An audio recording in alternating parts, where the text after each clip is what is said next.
Pernah nggak di suatu waktu ketika kamu membuka sosial media, kamu perhatikan kehidupan orang lain yang muncul di layar handphonemu?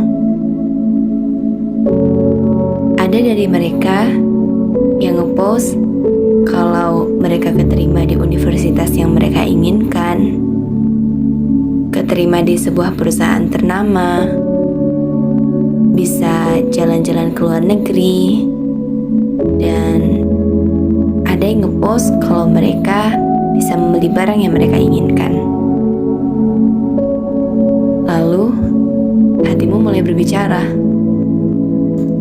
Indah ya kehidupan mereka. Segala yang mereka inginkan bisa mereka dapatkan. Kapan ya kehidupanku bisa seindah mereka? Hai, aku Cita. Di podcast ini, aku mau ngajak kamu untuk mencari jawaban dari apa yang kita kejar selama ini.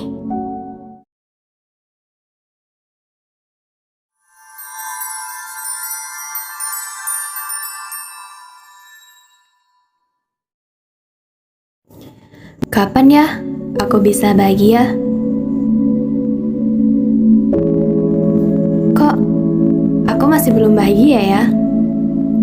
Padahal aku udah ngelakuin banyak cara supaya aku bisa bahagia. Beberapa pertanyaan yang simple, tapi kita tidak tahu jawaban pastinya. Dan terkadang pertanyaan ini membuat kita sulit tidur di malam hari. Bahagia? Sebenarnya, aku pun juga tidak tahu kalimat yang tepat untuk menggambarkannya. Karena kata bahagia itu tidak memiliki definisi tunggal. Tapi, yang kita tahu, bahagia itu tidak ada kesedihan di dalamnya.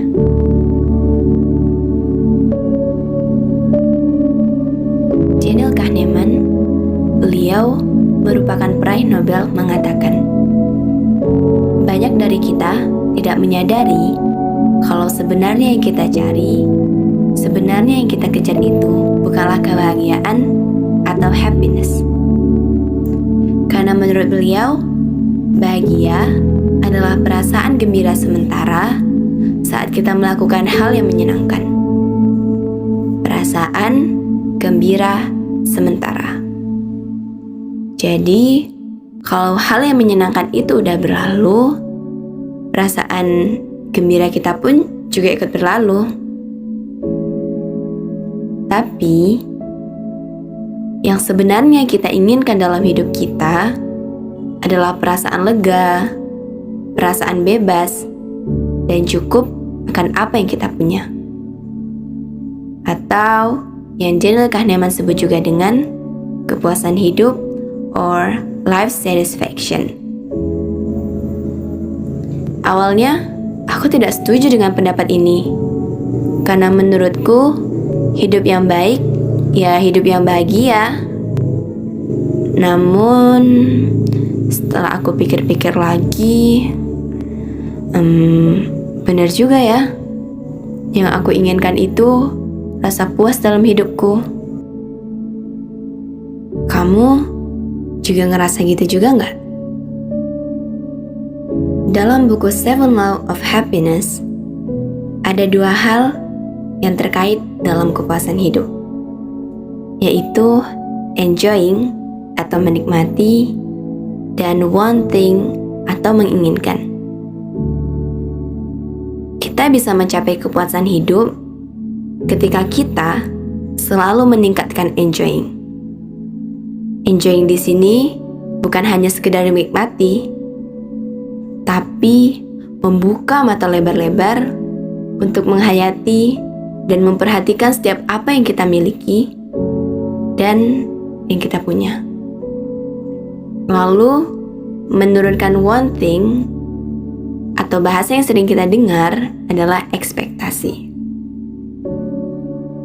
Memiliki sebuah keinginan itu tidak salah. Bahkan itu sangat bagus. Karena dari sebuah keinginan membuat kita terus berkembang.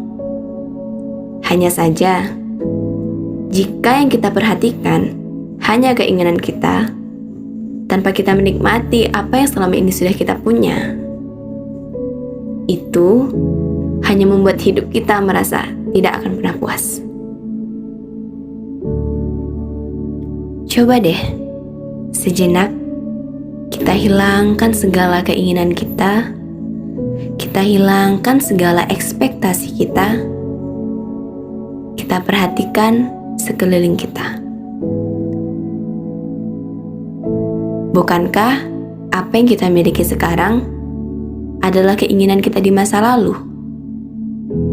Semakin banyak kita meluangkan waktu untuk segala sesuatu yang kita punya, kita bisa merasakan bahwa hidup kita ini sudah sangat cukup. Dalam hidup, tidak ada salahnya kita melihat keluar untuk membandingkan diri kita agar hidup kita bisa menjadi lebih baik. Tapi, kita harus yakin bahwa kita saat ini, bahwa kita sekarang sudah puas dengan apa yang kita miliki. Nikmatilah apa yang kita punya saat ini melebihi sesuatu yang belum kita punya. Karena itulah kunci dari kepuasan hidup.